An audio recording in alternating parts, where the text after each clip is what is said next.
Hello, everybody, and welcome to today's stream. For today's stream, we are going to be talking about one topic I think is intriguing to a lot of us. I think it can be dahil lahat naman tayo always interested sa mga secrets ng mga companies that we patronize or I guess work in or see our friends work at, if that makes any sense.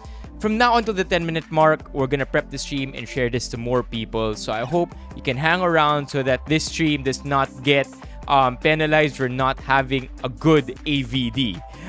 So please stay here, support the channel, like the stream, subscribe if you haven't yet, and I'll see you at the 10-minute mark. Okay? Yo, what's up? Hey, Vincent. Hello also to having a typical emotion you. Kamusta na ang buhay?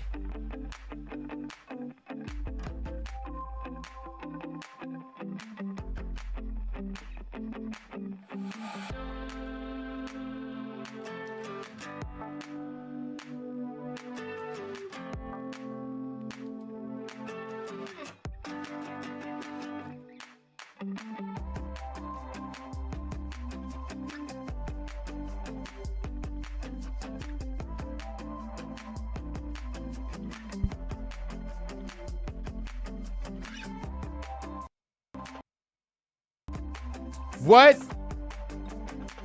Wait. Lulu, is this you? Tama ba? Tama ba yung pagkakaalala ko, Lulu? Tama ba? Is this the Lulu that we know? What's up, Tavis? Welcome to the stream. Yo, Tavis! Still up early today, huh? 7:40 ngayon dyan, di ba?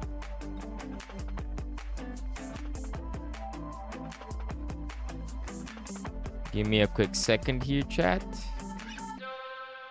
Sharing our live stream. You found me when I couldn't see the surface, and you pulled me to the shore. You held me in your arms when I was broken, when this world's still making sense to me. I can't sleep, not in this bed if you aren't in and out. No, I can't breathe, it's killing me. No, you won't be around. Everything, you meant everything, and I won't lose you now. 'Cause I just can't imagine what it'd be like trying to laugh when you were the one who gave me the chance to try to get by. Sup, Ignatius? Okay, there you go. Share. Please don't forget to share the stream. Like it already if you've been here for about a minute. It would be very, very nice if you liked our stream already so that you don't miss out when we do our very, very quick outro when this stream ends later.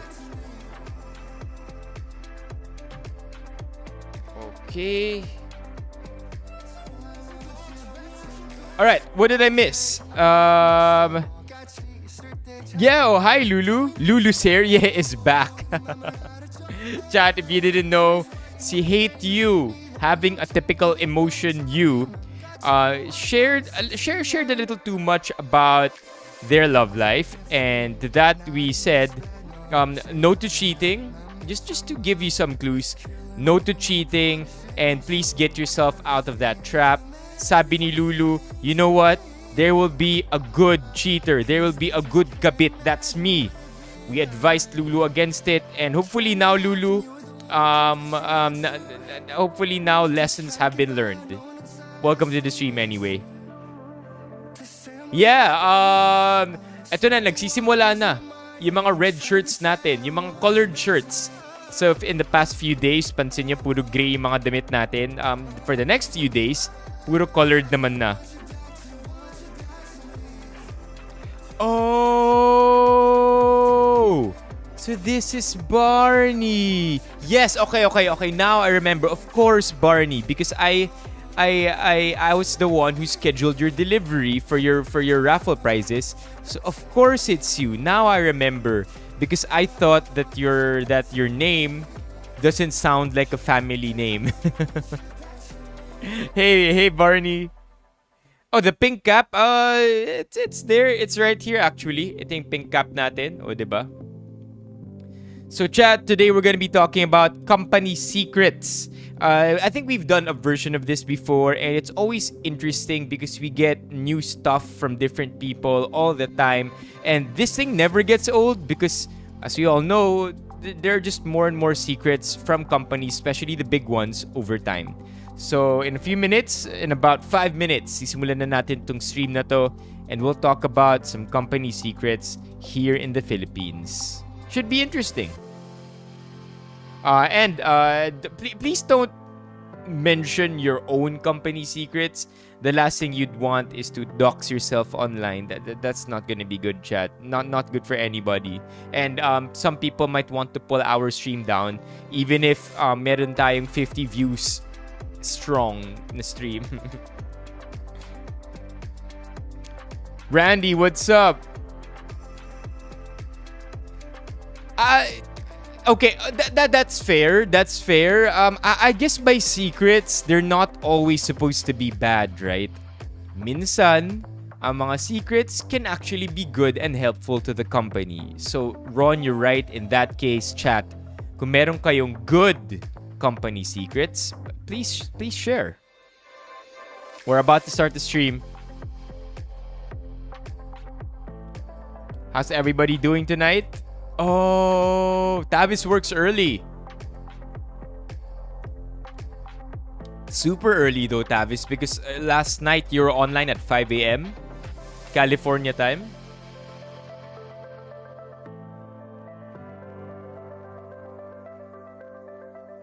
Let's just prepare some more.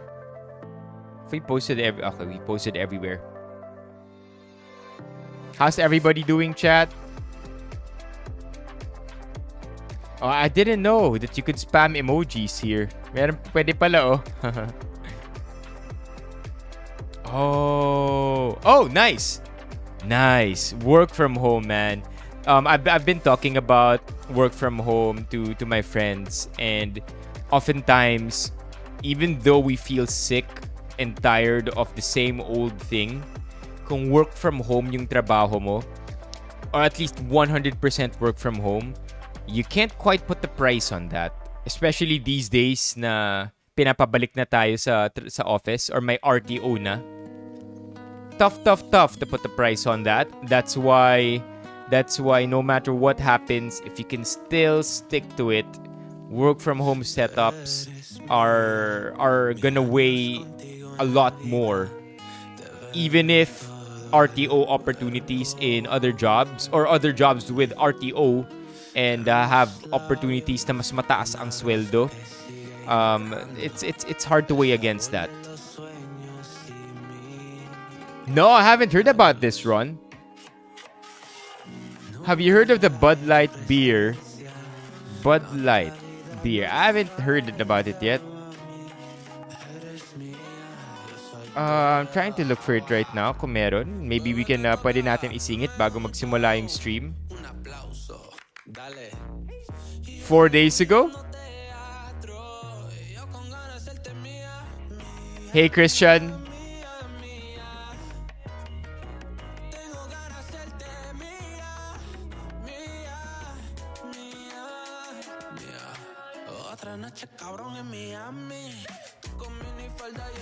Oh, not familiar, Ron. Maybe we can check it out later sa after hours ng Kumu. Yeah? Yeah, natuloy ako last week. Yeah, I haven't been posting a lot of stories lately on my Instagram, but I will catch up to it. If you do see me post stories na nasa Enchanted Kingdom ako, all of those were taken last week, chat.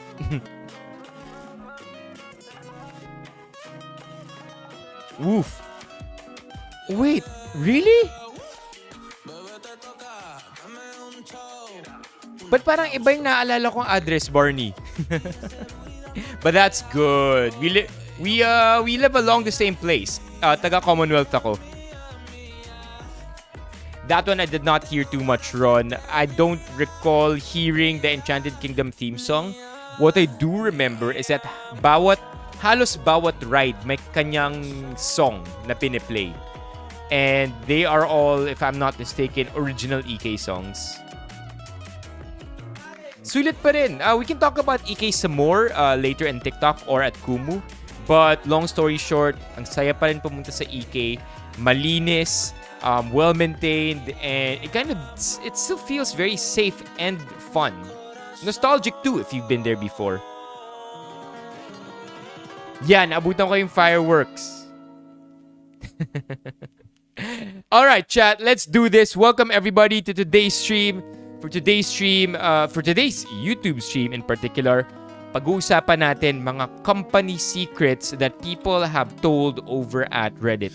Now, before we actually get into these secrets, I want you to know that all of these are alleged. Meaning to say, take it with a grain of salt kasi hindi lahat to totoo. I mean, for all we know, we have other company competitors just slinging crap at each other para lang magmukhang pangit yung mga kumpanya, making it look like it's a company secret, but it's not really true. But there's no way to prove that it's true either. There's no way to prove that it's true either unless these users, mga nagsasubmit ng mga company secrets to Reddit, actually dox themselves. So neither of those are happening. So please, take it with a grain of salt. Without further ado, let's talk about company secrets over at Reddit. So let's start this stream by reading the OP's comment. What company secret you can share now you don't work there? Granted,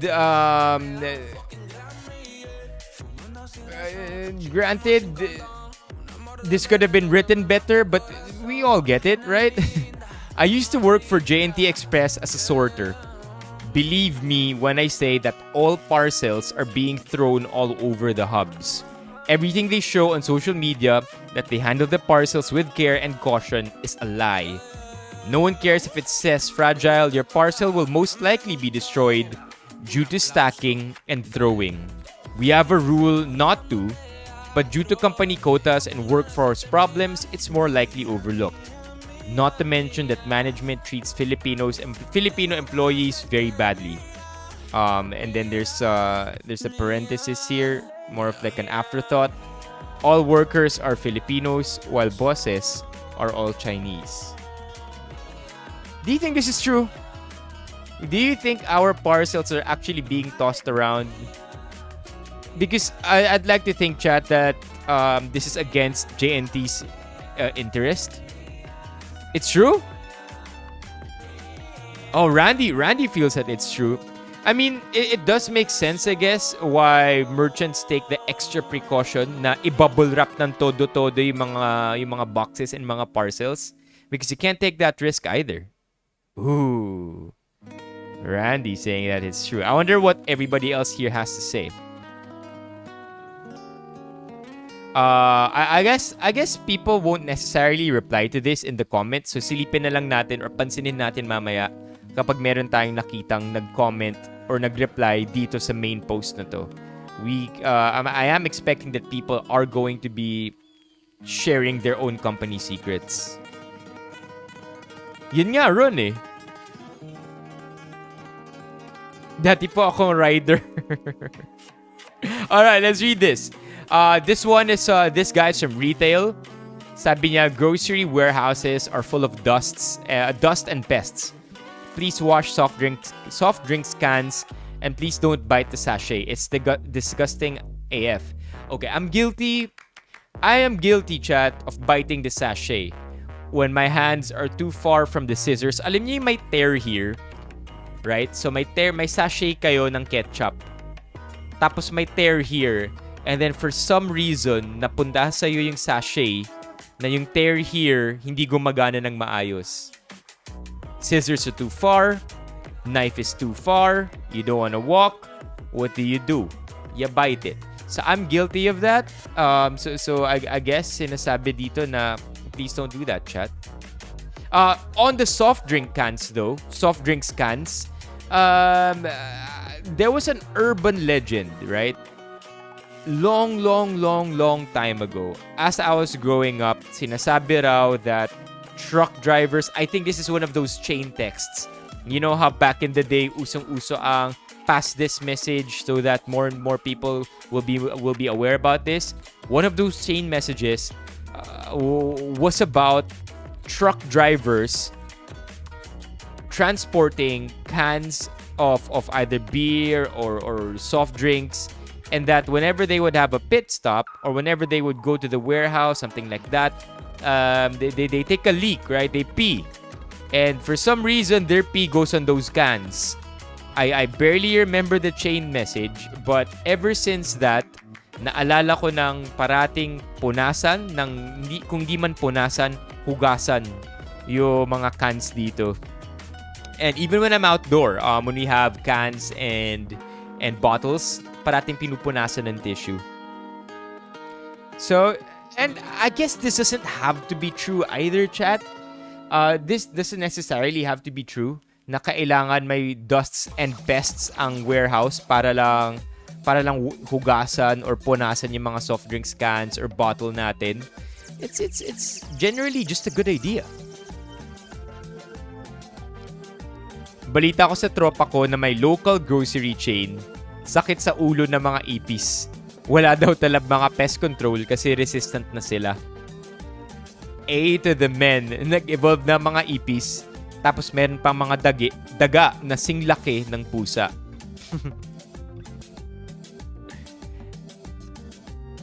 If anything, Michael, that's very, very true. I remember though, chat, for a time, press 1 if you're guilty of this. There was a time during very early COVID that we would literally soap our groceries. Press 1 if you're guilty of that too. I mean, that gives a whole new definition to clean food, right? Literally, clean food na to. So, our household was very guilty of that. Yeah, it's cringe every time iniisip ko, but also that's a very nice story to tell future generations. That there was a point in humanity where we washed our groceries with soap.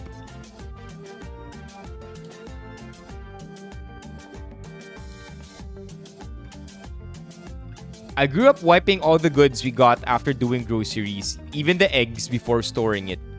Didn't know na di siya common on other households that they got shocked whenever I shared this household rule of ours. Oh, I hope you don't wash your eggs or wet it. Eggs have a natural coating that protects them from bacteria. Diba? Man, I mean, it still is good practice because of, I mean, if anything, yung mga binabasa natin ngayon na apparently problema pala ang pests and alikabok. But I don't think we have to go to the extreme of katulad ng sinabi ni Ignatius anymore na kailangan pang sprayan ng alcohol or ibabad sa labas bago ilagay sa pantry. Gone are those days, but I think we went too far. We swung the pendulum too far into neat freak territory. It's kind of okay to just be somewhere in the middle, you know. Maybe clean your groceries in a not so dramatic way, if anything. We don't, but instead we slightly damp a small portion of the clothing and wipe it for the sake of removing those brown splotches. Will it remove the natural coating ba? I didn't know about this one. Thank you for sharing.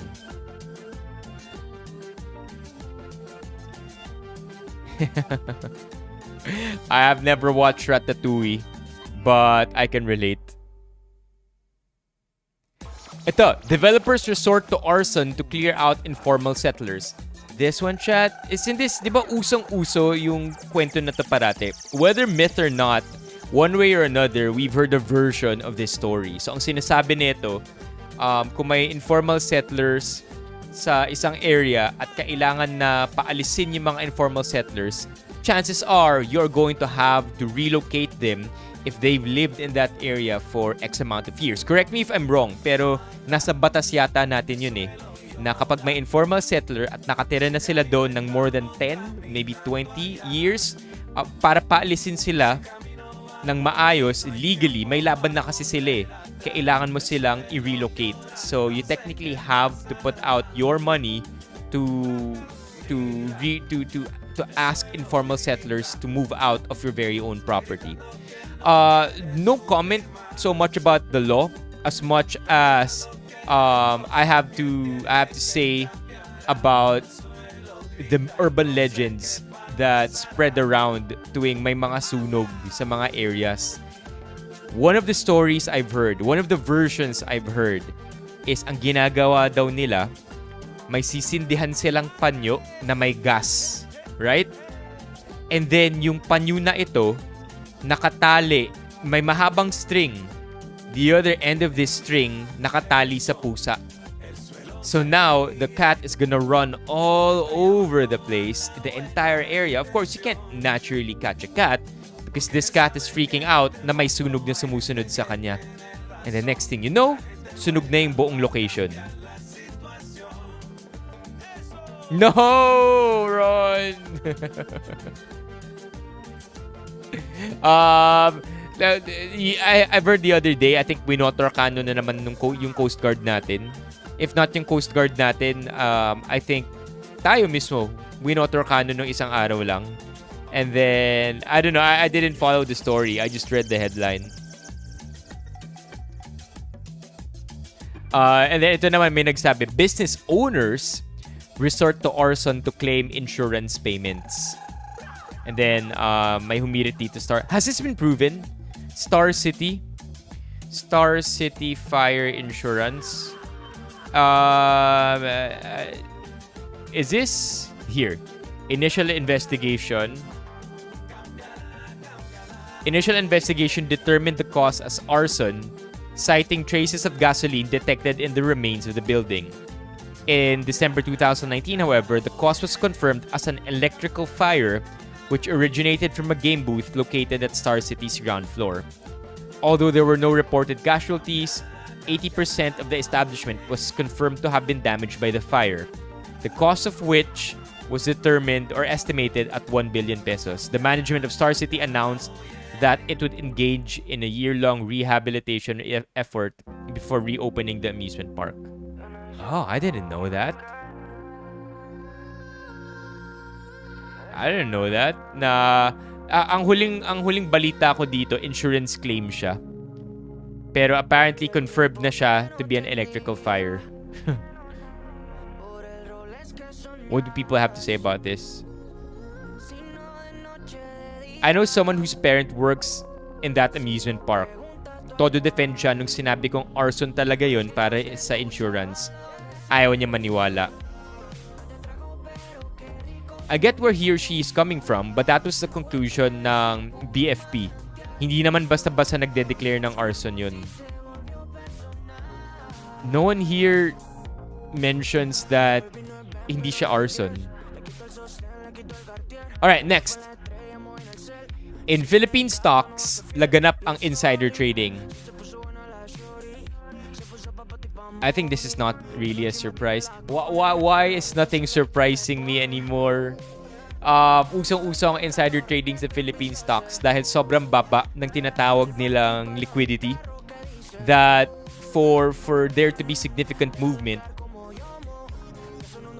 there has to be foreign money coming in.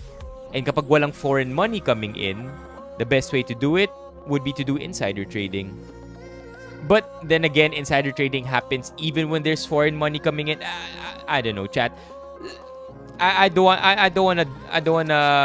wanna make false claims either. Let's just read this. Baka mamaya tayo pa yung ma-GG dito. Open secret. Well, Maharlika funds. Okay, San Miguel. Walang nare-regular unless direct reporting kayo sa manager. If rank and file ka, contractual ka. The best you can hope for is renewal every 5 months. My hope to be a regular employee, but I wouldn't bet on it unless sip to the max ka. URC. the company behind Jack and Jill and C2. And I think certain coffee brands as well, so certain instant coffee brands. Sobrang taas ng turnover. Masaya ang culture pero ang pangit ng compensation. Tipong 10 years ka na tapos ang gross income mo baka 40k lang. Ang tendency rin nila mag-headhunt for a higher position than to promote from the core. Hey, that's not good. Okay, Jollibee. This one has been on our radars for quite a while now. Obviously, my favoritism pag Jollibee ka talaga and not Chowking, Greenwich, Red Ribbon. Pero within Jollibee, it's either you're from UP or you're not part of the club. Mga atinista at nasalista sa marketing, ganun din. As for their products, wow, this guy has a lot of secrets.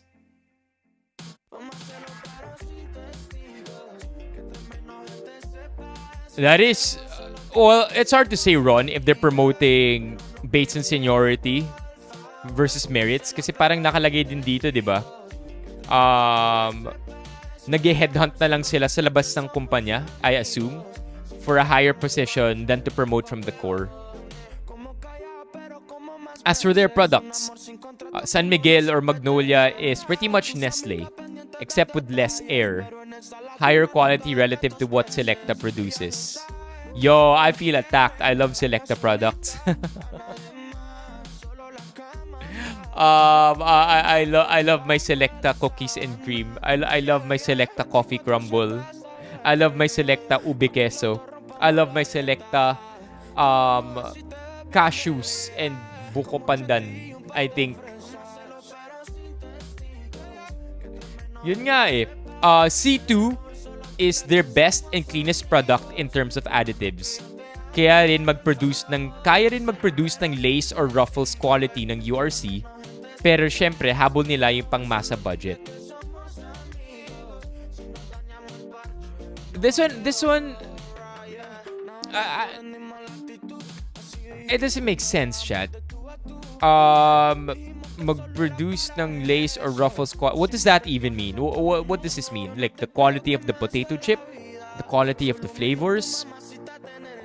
It's hard to tell. Chat, meron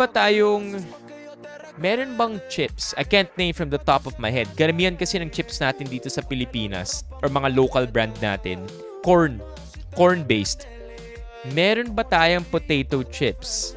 Meron, yung potato chips. Isn't that Uwishi? Uwishi potato chips. This one. Uwishi potato chips. Yeah, so I'm not sure what OP means by this na lace or ruffles quality. If may ibon na fried chicken sa core... Oh, no. This one I think is gonna be juicy. If may ibon na fried chicken sa corn chips or potato chips line, may isang planta kasi na medyo open air to save on overhead. Hinahayaan na lang kasi 180 Celsius naman yun, so patay lahat ng bacteria. Tanggalin na lang yung feathers and whatever. Is this even true? These companies are very tightly regulated, chat. And it's gonna be very if there were actually birds dying inside our potato chips or our corn chips, we would be seeing it more often. And wala naman tayong naririnig na ganun na balita. This can't be true. I mean, I refuse for this to be true.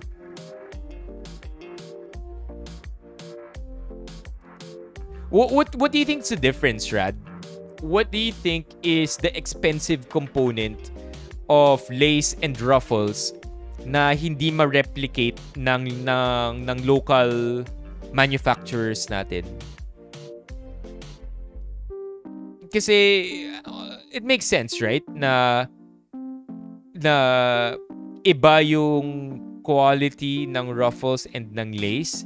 But at the same time, I can't help but think na marami na rin tayong local chips na hindi na nalalayo sa sarap ng mga imported na chips.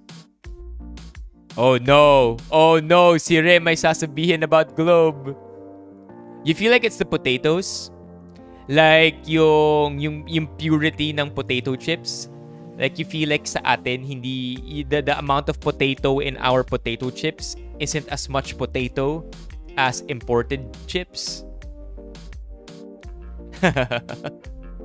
Naka-NDA. It's okay, chat. Please don't dox yourself. What that means is don't mention company secrets for which hahabulin kayo if nalaman na kayo yung nagsabi nun. The idea of people posting here on Reddit is that it's anonymous. So, hindi sila pwedeng habulin. And again, all of these things are alleged. I don't think any of these things can be proven easily. Alright, let's go here. Wala pa tayong nababasa about Globe, but I think Re wants to say something about Globe. Jollibee, 2 words, food waste. Lahat ng major food industry may food waste, but I've never felt so guilty than with fast food companies like Jollibee. Sa URC and San Miguel, may system sila to rework or recycle their bad batches. Pero sa mga real food, wala.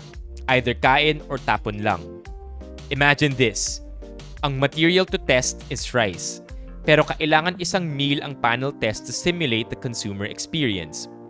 Whether may tira or not, tapon lahat afterwards, even if ang ginalaw lang ay yung balat ng manok or yung konting kagat lang sa longganisa. Multiply that by 120 panelists every 2 days, tapos triangle test, so laging times 3. Tapos from breakfast to lunch to dessert plus drinks. Literal na nagtatapon ka na makakain sana ng mahihirap. The worst part, nilalagay sa malalaking trash can tapos bubuhusan ng tubig para mabulok ka agad. The reason is para maiwasan yung may ma-food poisoning tapos malink sa experiment ng R&D ng Jollibee. That makes sense, right? It sucks. It sucks that I think it's just the companies protecting their butts because chat R&D siya and basically produce siya ng Jollibee. And if may ma-food poisoning, if someone gets sick from it, they technically have all the rights to sue Jollibee for it. And that's a risk I don't think they'd want to take. It's just very unfortunate na ang kapalit nito, tons and tons of waste. Medyo bad trip yun. But do you think there's a workaround? Tingin nyo ba may paraan? I mean, is it just as simple as okay, tag-taste test ng kanin pero kailangan may one-piece chicken joy and gravy? Is it as simple as chopping off the part na kinagatan and then repacking it and then sending it to places in need of food? Is it that simple? Sabi ni Tavis, even in the US, that's how restaurants are. I've heard about dumpster diving. So in the States or in the US, there's this phenomenon where people dumpster dive outside of big groceries. Unlike here in the Philippines na meron tayong maliliit na groceries and then malalaking groceries like warehouse groceries like SNR and Landers. In the US, karamihan ng groceries nila puro malalaking chains. So may mga abangero, mga dumpster divers, inaabangan nila yung mga tapon ng mga malalaking kumpanya. And they jump in the dumpster and basically pick up really good stuff. Mga stuff that normally don't expire till a few weeks. But then dumpster divers also mention that there are some dumpsters na sinisiguradong sinisira lahat ng pagkain bago itapon para hindi siya maging dumpster diveable. Well, and that too, Barney, yung basura natin ibe. may iba ang hangin sa Pilipinas. Yeah, so yeah, very unfortunate, but I really don't see the workaround here other than the fact na nabanggit din dito earlier na ang URC naman daw and ang San Miguel may system sila to rework or recycle their bad batches. Oh! Pero sa mga real food din, whether URC or San Miguel, pag real food, wala talaga.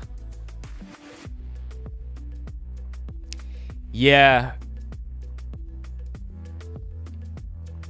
Yeah, that's true, Migo. I've seen a couple also ng mga TikToks na ganun. But then again, chat, the reason why some of the groceries or food establishments that destroy their food before throwing it away sa basurahan nila is because of the same thing, the same reason. Ayaw lang nila maging liable kung may magkasakit tapos yung pagkain nanggaling sa establishment nila. It's just a big mess waiting to happen. About the Globe Telecom, may access sa lahat ng... Isn't that a fact? Isn't that why telco companies are one of the biggest companies, most successful? Kasi they have a lot of data points about each of us. I remember when Netflix, tama ba, Netflix or Spotify first went here.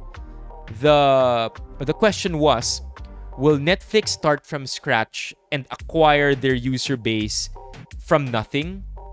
Kumbaga, market Netflix, market Spotify on their own and then see what happens? Or do they partner up with Globe na may existing user base na, marami ng data points sa atin, and then package Globe, bundle Globe products with Netflix or with Spotify? And of course, the answer is you choose to do that, right? You always work with the telecoms kasi sila yung maraming data points and may access sa malalaking user base.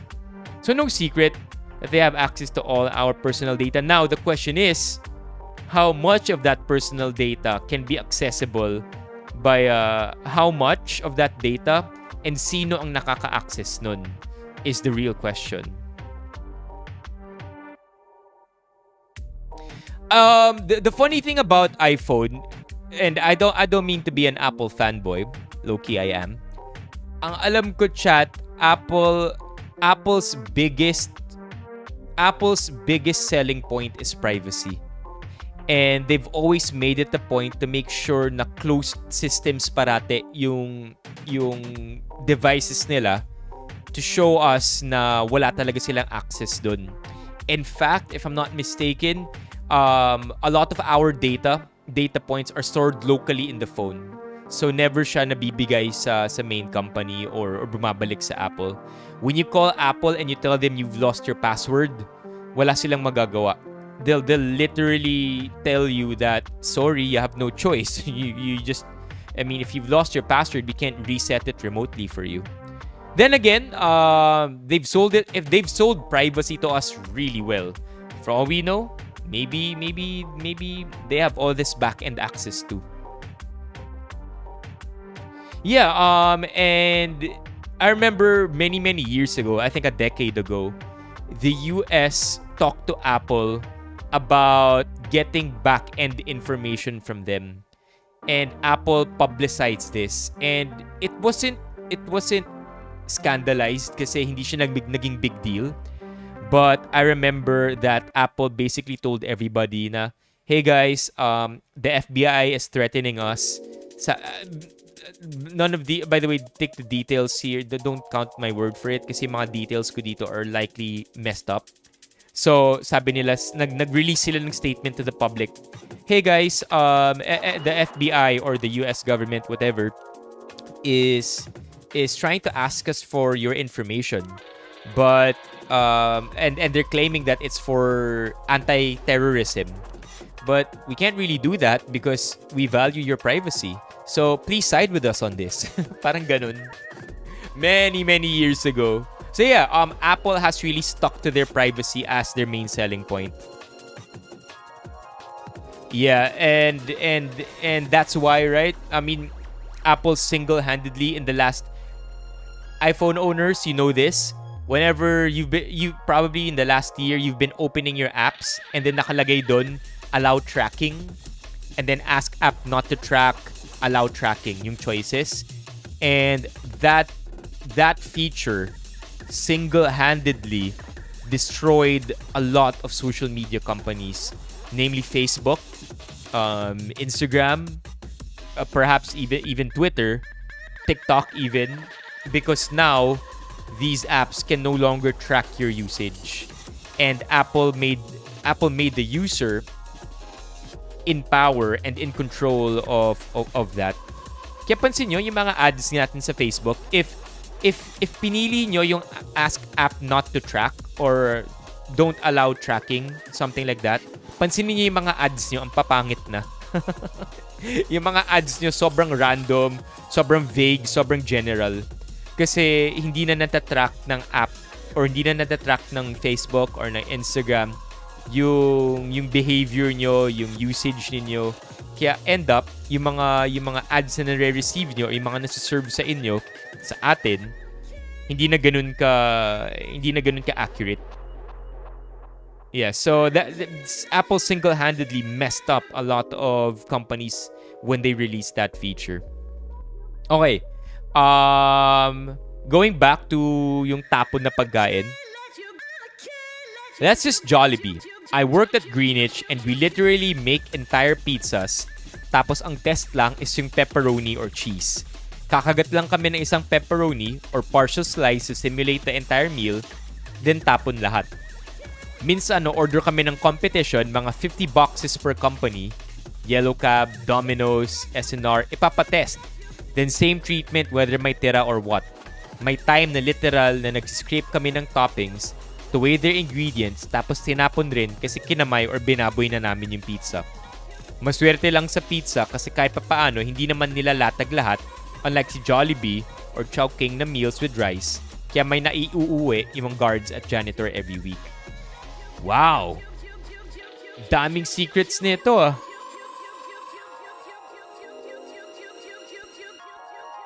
Regarding food waste, this is probably why we cannot go dumpster diving like in the US. These food companies make sure none of these are accessible to the public. There you go, dumpster diving. Search pagpag in YouTube. There are these food dumpster divers that scavenge fast food thrown by McDonald's and Jollibee Philippines. I'm not sure about... Iba naman yung pagpag. Ayun. I think medyo different yung pagpag sa sinasabi niya dito about Jollibee. Yung pagpag galing sa food waste ng taong bumili sa Jollibee and nag-end up sa mga tao na walang kaya, yung tira ang kinakain. Alright, more secrets. Maybe last 3 secrets, chat? Not a teacher, but my relative is a teacher dito sa probinsya at sabi niya sa akin na lahat na naririnig kung masama tungkol sa DepEd ay totoo. From nepotism, padrino system, embezzlement, overpriced laptops, excessive paperwork para sa teachers, and even mga less talked about things tulad ng late salaries. What was this the other day? Was it in DepEd also? Or a different branch of government? Na yung Photoshop daw or Adobe Suite from 100 plus thousand pesos naging 20 million pesos per license. That's crazy. I'm not even sure if I remember it right. May sinabi si Ignatius. Let's read this. Yung isang Pizza Hut branch dito near the house, tinatapon nila sa bangketa yung mga crusts nila. Hindi nila man lang nilalagay sa garbage bag. Ayun, called ang attention nila ng mayor. Ooh. Popular ice cream company. Ooh, Migo has one. The first production run is not for sale. Employees eat them every day or just throw them away if umay na sila. Sabi ni Ron, the bake shop sa mall discounted the breads 1 hour before the mall closes. I think that's one way around it, right? Isn't this the French baker? I think that's one way around this, chat. I mean, of course, very different ang sinasabi ng isang commenter sa Reddit na kapag may food testing daw sila or may food taste testing, tinatapon na yung mga batches regardless. Iba naman yun sa mga binibenta na in-store and then last hour of the day, binibenta at 50% off. But I think that's a very good initiative. And if I'm not mistaken, kung ano pa yung hindi nila nabibenta, dinodonate nila. But yeah, that's one good way around it to avoid food waste. Because I think there's enough food to feed the world. Isn't that what we tend to hear? There's enough we produce enough food to feed the world many times over. But majority of it just goes to waste because of liability issues.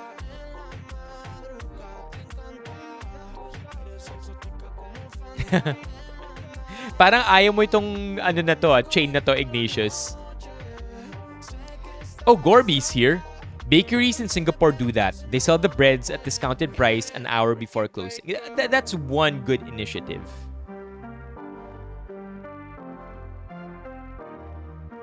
Okay, let's go through more secrets. Uso daw ang under the table para makapasok.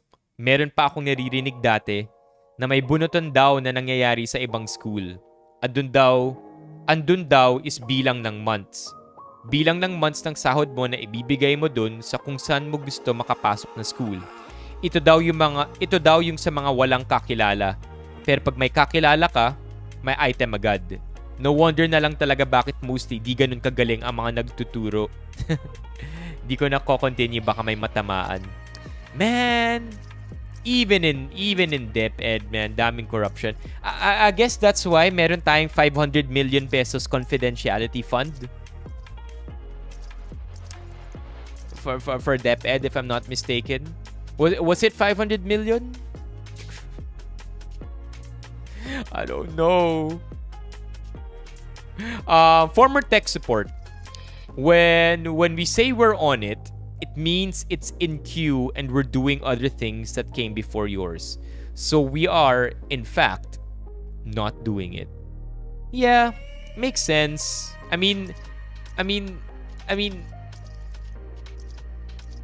it's fine, right? Because you don't really know what's happening, and it's not as bad as it seems, and they have ways to make you calm down. I mean, papansin niyo ba, chat? Yung mga music parate kapag na yung mga jingles kapag nag-aantay kayo sa phone, they're always so happy and relaxing and fun and catchy. And this one I don't mind so much.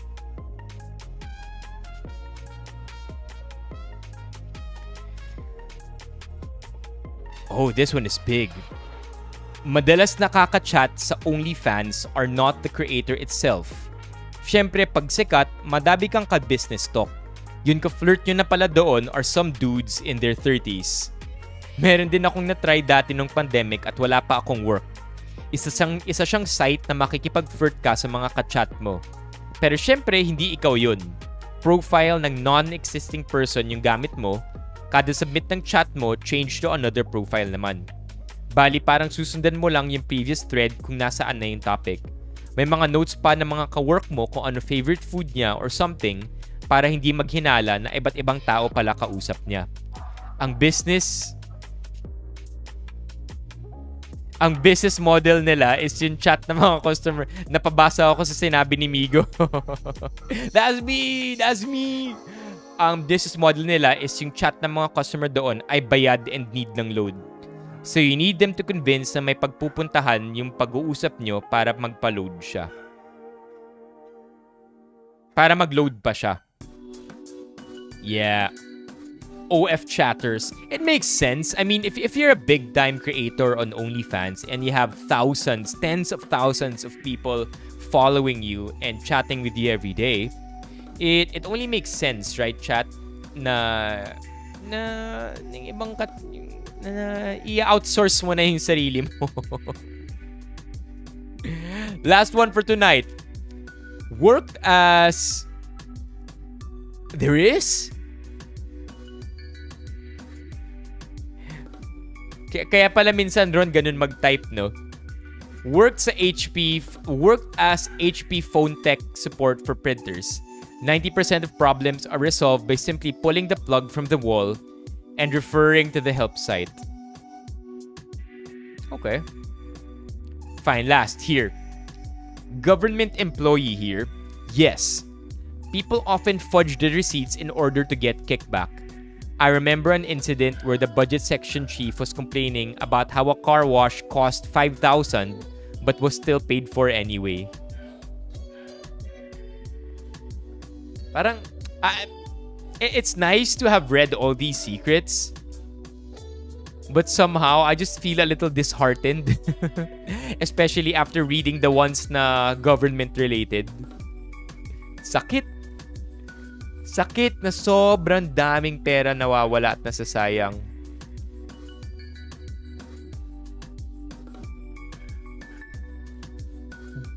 Ayaw na lang daw mag-talk ni Ignatius. Okay, you know what? Last one. Because we have to end it with a good secret, right?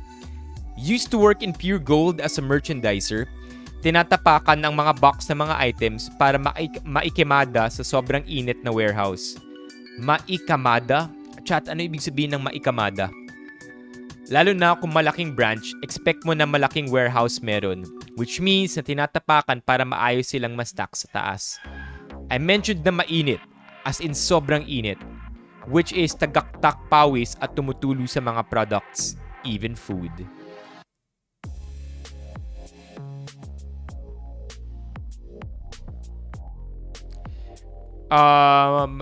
Previous healthcare worker here. Sa PhilHealth office ako ng local hospital namin naka-assign. Pag may PhilHealth claims or documents na kailangan ng pirma ng doktor dahil for some reason, hindi niya napirmahan or di siya available, kami na mismong mga workmates ang nagpa-falsify ng pirma. Some of you may ask, bakit di na lang hintayin yung doktor at sa kanila mismo magpapirma? Answer, pera kasi yung mga PhilHealth claims na dapat mapirmahan, kaya need ma-submit yun online ASAP para mapakinabangan. Yeah, chat. Okay, so this kind of reminds me about how rampant. Have you ever renewed your driver's license?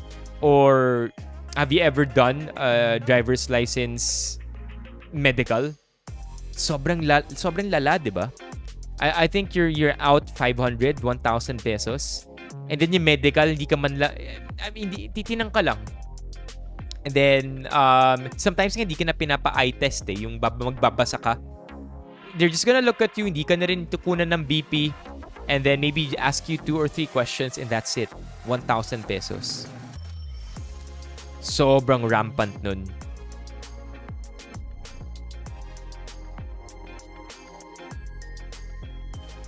Totoo kaya Gillette discovered the blade that can't get dull? Kasi if they have that product, there will be no more growth in sales. I don't know the answer to that question, Ron, but what I do know is to compare it to a similar situation. The question is, right, so the similar situation I'm talking about, are cell phone companies purposefully giving us lame upgrades every year so that we keep buying their products? The answer to that is no. And you can answer it in one word. It's essentially competition. Wala sa business interest nila na hindi maglabas na ganun na product kasi a competitor can just come out with it and automatically kill their sales. So no.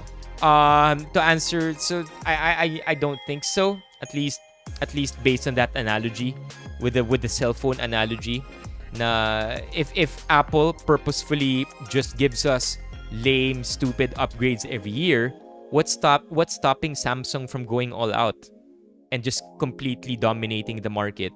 Hindi, diba? So ganun talaga, chat. They're not purposefully nerfing these things. One day no pila. PM please. Joke lang. Anyway, chat, I'm gonna head on over now to Kumu. We're gonna be there until 12 midnight fighting for Manny Pacquiao. Let's take a look at our topic for today. Please don't forget to like and subscribe if you haven't yet. Our topic for Kumu today is things I wish I knew before I was 30. Apple fanboys represent. Please don't forget to like, chat. I'll see you over at TikTok or Kumu. Bye-bye all. Bye Tavis, bye Bien, Ron, Ignatius, Migo, Caleb, Francis, Barney, Gorby, Brad. See you all at TikTok or Kumu. Bye-bye.